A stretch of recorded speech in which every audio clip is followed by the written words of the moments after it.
Watching Alexander Payne's The Holdovers undoubtedly left a lasting impression on me. It had been quite a while since a film had drawn me in as much as this one did. It had a refreshing honesty and vulnerability to it without doing too much. Its characters were relatable, and the whole experience was funny and absolutely devastating all at once, making the film a fast favorite of mine. So you can imagine my shock when word came out that it was allegedly plagiarized. My first reaction was to dismiss this news entirely. There is just no way the film I liked so much and very quickly and loudly recommended to anyone who would listen was plagiarized. Then I thought, well, what if it has been plagiarized? That's horrible for the writer whose work was allegedly stolen. Then I settled on just investigating for myself.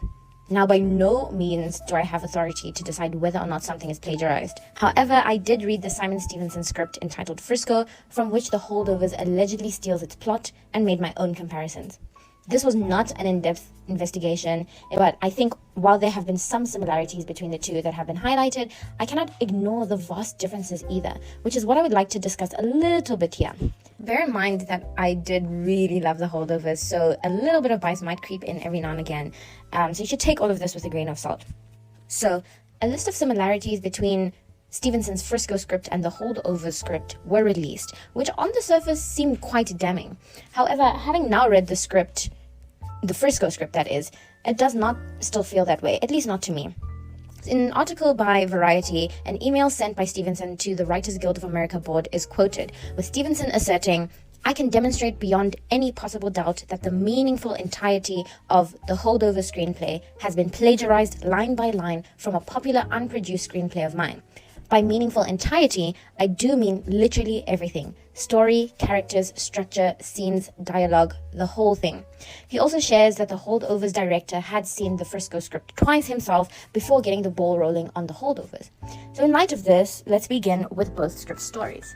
When it comes to the plot of both screenplays, on the one hand you have The Holdovers, which focuses on three distinct characters, the first being Angus, who is a smart but troubled student boarding at Barton Academy, the second being Paul. Paul is the history teacher at Barton Academy, who's not very well liked by either faculty nor the students, and finally you have Mary, who is the school chef at Barton Academy, who recently lost her son, who also used to attend Barton Academy. So all of these characters are connected by Barton and end up in a situation where they have to spend time with one another. They get stuck with one another essentially over the holiday break, and over that period we get a deeper look into the types of people that they are and connect with these characters more and more. And then on the other hand you have Frisco, which seems more to focus on one character, that character being a doctor, a pediatric doctor named Willis. He is quite unorthodox, he's quite crass. Not many other professionals in the medical sphere that he works in seem to favor him, similarly to Paul in The Holdovers. The parents of his patients also don't seem to take a liking to him, and he ends up getting stuck with a 15-year-old patient with a brain tumor who is essentially a few days away from her own death. So those are the basic plot lines, and on the surface they do sort of have a similarity, and you can draw those parallels, certainly. However, when you start to dissect both storylines, the differences become more and more apparent. The next difference that I thought was interesting was the characterization of the Holdovers Paul and Frisco's Dr. Willis. So when it comes to their attitudes towards their jobs, they seem to have very differing views. When it comes to Dr. Willis, in his opening sort of internal monologue, he says, "My work no longer fulfills me. I can hardly even remember a time when it did." In comparison to Paul, Paul is so passionate about his work in history that it's come to bother the students and the faculty, because he is one of the teachers that does not give away grades easily, and it's gotten to a point where most of the students in his class end up failing. There are a rare few that end up passing his classes, and he does not pass people just for the sake of passing people. He wants them to work to their best to earn their pass. And to many of the characters in the film, he seems sort of very dictatorial in the way he runs his classroom, and kind of seems quite uptight. Again, he doesn't really bode well with the crowd, but nobody can say that he's not passionate about his work and what he's doing with his work. Paul's commitment to Barton is evident throughout the film. He makes a point to Angus to not smear the Barton name. He's very committed to the idea of being a Barton man and being an honest man, but also the institution of Barton itself, and he's essentially committed his life to Barton and is very much comfortable with that fact. Whether he's happy or not is, another kind of conversation to be had, but that is his character and his attitude towards his job and his work. Their personalities in general also seem to differ quite a bit. When it comes to Willis does sort of possess a type of dark, dry humor, somewhat inappropriate humor, whereas Paul tends to take things, life, himself quite seriously. He does break that down over the film's progression. However, he does take himself very seriously. He's not necessarily a joking man, or not at least on purpose, from what my experience with the film. The difference between Willis and Paul are their home lives. Willis has a wife, although they're separated. He does have a wife and 2 daughters, and they don't seem to like him very well either. But on the other hand, Paul does not have anyone. He is essentially alone, and he talks about being alone, and he talks about sort of being content with being alone and enjoying being alone, though throughout the film you do see that he does have those human desires for love, compassion, etc. But I think fundamentally their family build is also quite different. Now we move on to the 2 teenage characters in both screenplays. Frisco's Amy is a teenage girl dying of a brain tumor, and the Holdovers' Angus is a teenage boy of perfect health boarding at Barton Academy. They still do bear similarities when it comes to their family lives as well as their character. Both of their parents are absent from their lives for some or other reason. Both of them are in a space where they don't have great relationships with whatever remaining parental figures they do have. Another similarity is that both Amy and Angus are sort of regarded as troubled teenagers by a lot of the adults or authority figures in both screenplays. I just want to take a brief moment to sort of acknowledge or touch on how both screenplays try to create humor. I found with Frisco, the humor was a lot darker, which makes sense because the story itself is much darker. However, they also tended to steer towards a lot of jokes about pedophilia. I believe it comes up at least 3 times, and I think every time comes from Amy. It is a bit strange, but I can see why her mind instantly goes to the darkest type of humor because she has suffered so much. But it is interesting to see sort of how that plays out in Frisco, whereas I think the humor in the Holdovers is a little bit more organic in the sense that it's not made through jokes. People aren't making jokes. It comes out of the situations, it comes out of the interactions. Stand up for the lady, you boor. Cretin. Okay, back to the plot. So then we come to the relationship between Angus and Paul in the Holdovers and Amy and Willis in Frisco. Angus and Paul's relationship is strictly a teacher-student relationship. They don't particularly care for one another in the beginning of the film, though it does seem that Angus is getting the highest grades in Paul's class at the very least. But there's no personal relationship or anything. Amy and Willis also do not have any type of special relationship in the beginning of the screenplay. In fact, they meet at the beginning of the screenplay.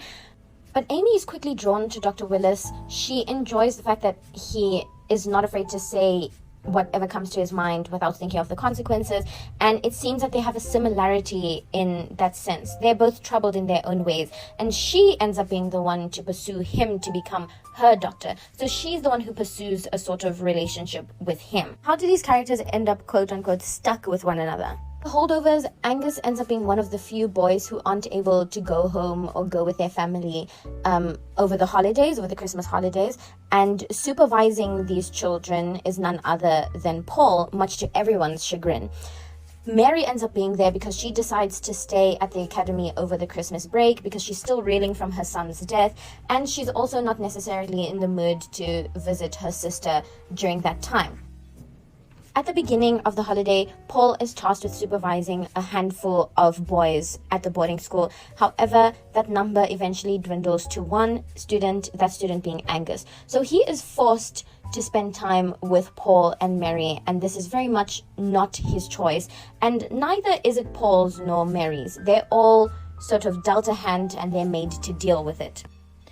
Over time, however, they do begin to connect and they organize a trip to Boston where we get to learn more about these characters and really grow to fall in love with these characters, at least in my case, before they return back to the academy, now with at least a greater understanding of one another.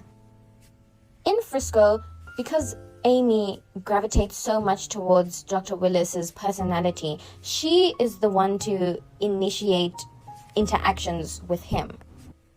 So, unlike Angus, who is forced to be under Paul's supervision, Amy creates situations where she is able to interact with, or at least be in Dr. Willis's vicinity, and she tags along with him on a trip that he takes out of town, unbeknownst to him. He finds her on a train, he's shocked by this, but she, in some ways, forces him to take her along, and it's after this that they start to connect very briefly and start to understand one another more before returning back.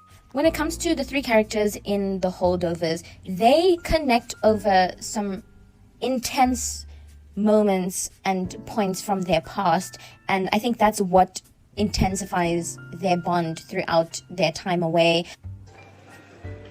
I find the world a bitter and complicated place, and it seems to feel the same way about me. I think you and I have this in common.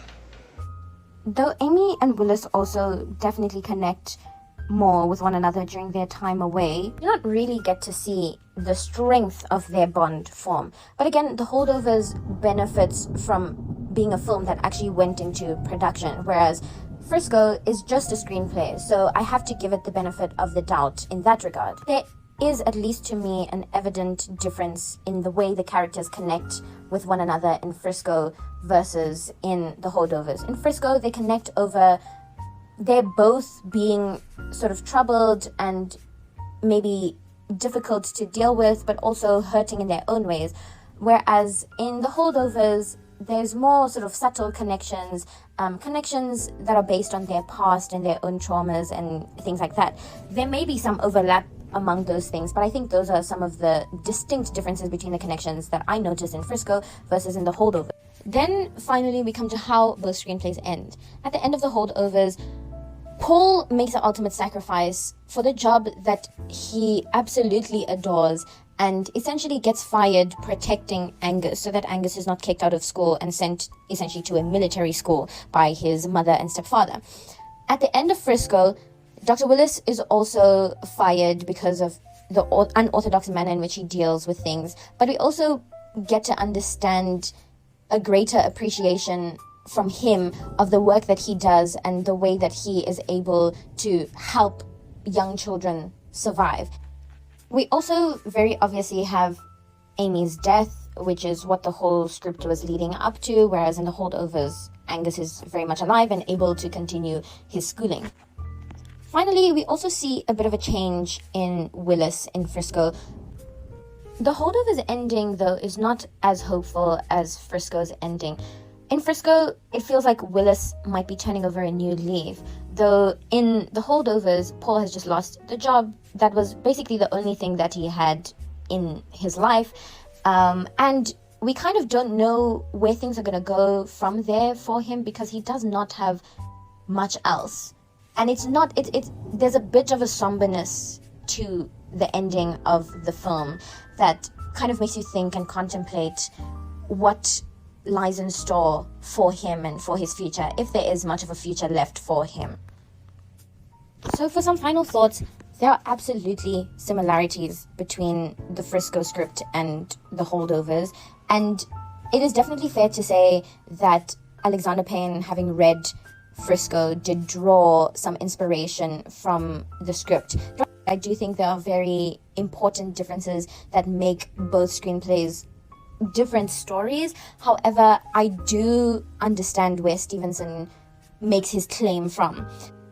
I guess it also depends on what one would classify as plagiarism and what one would classify as inspiration, drawing from something. But I do think that there may be some overlap between these ideas, though I do think there are enough differences to distinguish these stories from one another.